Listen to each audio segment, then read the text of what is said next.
If the pace of attrition in a localized conflict is sufficient to expose the genuine shortcomings in equipment and supply chains of the world's most militarily powerful nation, how might perceptions of this balance of power shift? For over 3 decades, a deeply entrenched notion has shaped the global strategic landscape that America's military technological superiority is comprehensive and unshakable. This perception traces its origins to the 1991 Gulf War. In that conflict, the United States and its allies demonstrated an entirely new approach to warfare. Precision airstrikes, comprehensive electromagnetic dominance, and seamless information systems rendered the Iraqi military, then touted as the world's fifth strongest force, utterly helpless. Over a month of airstrikes followed by a mere 100-hour ground operation resulted in over 25,000 Iraqi casualties, and the loss of thousands of tanks and armored vehicles, while U.S. fatalities remained below 150. This staggering disparity was widely interpreted as a generational technological gap.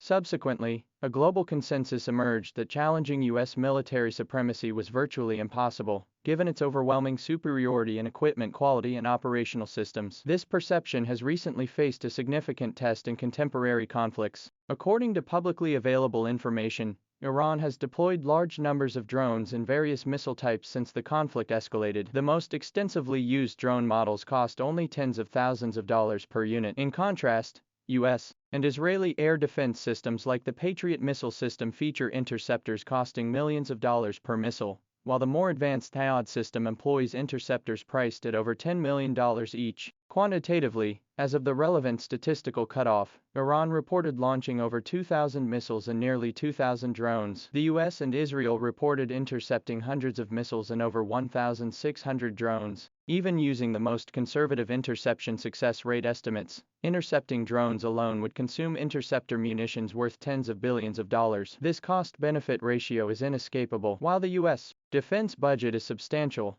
the production capacity for high-tech weapons has inherent limits. Annual output of Patriot interceptor missiles is constrained, and Thaad interceptor production remains in the double digits. This implies that the ammunition consumed in just a few days of high-intensity attrition warfare could approach, or even exceed the total annual production capacity of the defense industrial base. Beyond ammunition depletion, equipment losses have begun to emerge. Reports indicate fighter jets were shot down over Kuwait, while subsequent explanations suggested possible friendly fire incidents. Regardless of the final conclusion, this points to potential issues with battlefield coordination, or friend or foe identification systems under combat pressure. Simultaneously, the 5th Fleet headquarters in Bahrain, along with U.S. diplomatic facilities, and multiple military bases in Saudi Arabia, Kuwait, and other nations, suffered attacks of varying severity, resulting in casualties. While these losses may not have been sufficient in absolute numbers to alter the battlefield dynamics, their symbolic significance lies in revealing the vulnerability of previously considered impenetrable defense systems when confronted with saturation,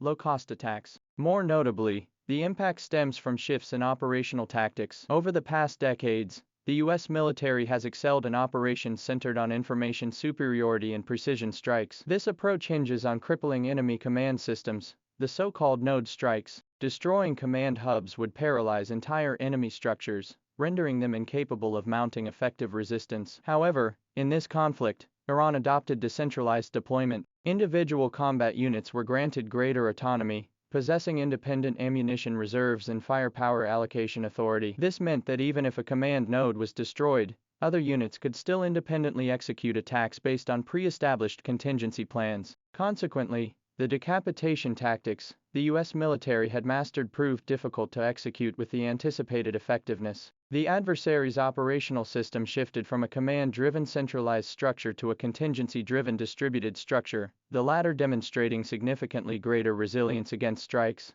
For the entire Middle East region, the deeper impact of this conflict lies in the erosion of trust in America's security guarantees. Over the past decades, the core rationale behind Gulf Arab states accepting U.S. troop deployments and purchasing large quantities of American-made equipment has been buying security. They sought to exchange oil revenues and fiscal surpluses for America's military umbrella, shielding them from threats posed by regional powers. Yet the current reality is that locations hosting U.S. military bases and facilities have become more vulnerable targets. When attacks occurred, the U.S. redeployed part of its air defense assets in the Middle East to protect Israel. This has prompted neighboring Arab nations, equally exposed to threats, to reassess their security posture. The Patriot systems they purchased at high cost now appear cost-ineffective in actual defense scenarios. The military bases they provided not only failed to deliver security during conflicts but instead drew fire. This shift in mindset will ultimately manifest in concrete actions, including imposing more restrictions on U.S. military operations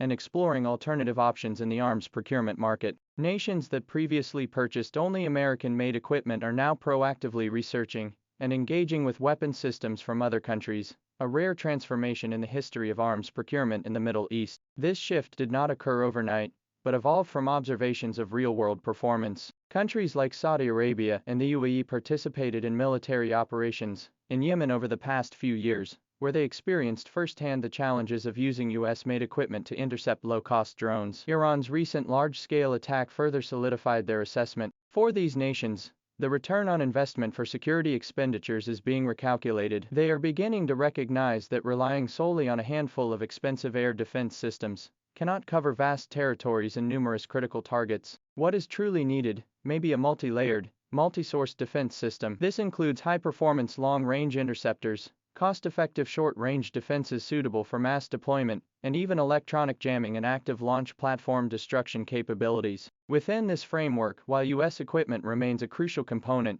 it no longer holds an exclusive advantage. Unmanned aerial vehicles, counter-UAV systems, short-range air defense missiles, and radar equipment from other nations are now being considered for procurement. Returning to the conflict itself, a noteworthy issue is the production capacity bottleneck within the U.S. defense industrial base. Over the past 3 decades, U.S. defense contractors have undergone multiple mergers and reorganizations, resulting in highly concentrated supply chains, where many critical components depend on a handful of suppliers. Simultaneously, massive inventories accumulated during the late Cold War era have gradually been depleted, while new equipment procurement volumes have continuously shrunk due to rising unit costs. The F-35 fighter jet costs over $100 million per unit, yet total production to date remains below 1,000 aircraft. By contrast, at the height of the Cold War, the U.S. could produce thousands of combat aircraft annually. This shift in production capacity directly impacts the U.S. military's ability to sustain high-intensity attrition warfare. If adversaries adopt a strategy of prolonged,